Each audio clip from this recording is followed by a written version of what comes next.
सोचा सिर्फ 500 रुपए में गुलाम बिक रहा है, इतना सस्ता, चलो खरीद लेता हूं। वो गुलाम के पास गए और पूछा कि तुम इतने सस्ते में गुलाम कैसे बेच रहे हो, कामचोर है क्या? गुलाम का मालिक बोला बिल्कुल कामचोर नहीं है, बहुत मेहनती है, सारी खूबियां हैं, बस इसमें एक ऐब है, ये कभी कभी चुगली कर देता है। आदमी ने मन ही मन सोचा कि घर में मैं और मेरी बीवी तो है, अगर ये चुगली करेगा भी तो किससे करेगा, खरीद लेता हूं। खरीद कर गुलाम को घर ले आया। कुछ दिनों तक तो गुलाम ने बहुत अच्छे से काम किया, लेकिन फिर एक दिन उसे चुगली का कीड़ा काटा। वो सबसे पहले उस आदमी की बीवी के पास गया और बोला, मेम साहब आपको पता है साहब का बाहर किसी औरत के साथ चक्कर चल रहा है। ये सुनते ही औरत सकते में आ गई और जोर जोर से रोने लगी।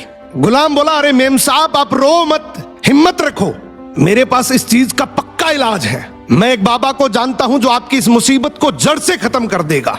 आप बस एक छोटा सा काम करना, रात को जब साहब सो जाए तो उनकी दाढ़ी से कुछ बाल काट कर मुझे दे देना। औरत तैयार हो गई।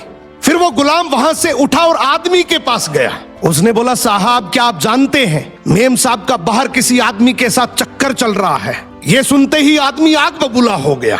गुस्से में आकर उसका गिरेबान पकड़ लिया और बोला, तू मेरी बीवी पर इल्जाम लगा रहा है। गुलाम बोला, आपको मेरी बात पर यकीन ना हो तो रात को आप सिर्फ सोने का नाटक करना, आज रात वो आपको मारने वाली है। आदमी तैयार तो हो गया, लेकिन वो बोला, अगर तेरी बात झूठ निकली तो मैं तुझे जान से मार दूंगा। रात हुई, आदमी ने सोने का नाटक किया। उधर उसकी बीवी जैसा गुलाम ने कहा वैसा करने लगी। रात के 3 बजे हाथ में कैंची लेकर जैसे ही उस आदमी के पास पहुंची, आदमी तुरंत जाग गया। अब इस आदमी के दिमाग में गुलाम की बात तो चल ही रही थी। गुस्से में उसने अपनी बीवी को पकड़ा, हाथ में से कैंची खींची और आओ देखा ना ताओ, उस कैंची को उस औरत के गले में खोप दिया। औरत वहीं मर गई। जब औरत के परिवार वालों को यह बात पता चली तो उन्होंने इस आदमी को मार दिया। और जब आदमी के परिवार वालों को यह बात पता चली तो दोनों परिवार आपस में ऐसे भिड़े कि दोनों परिवार पूरी तरीके से खत्म हो गए।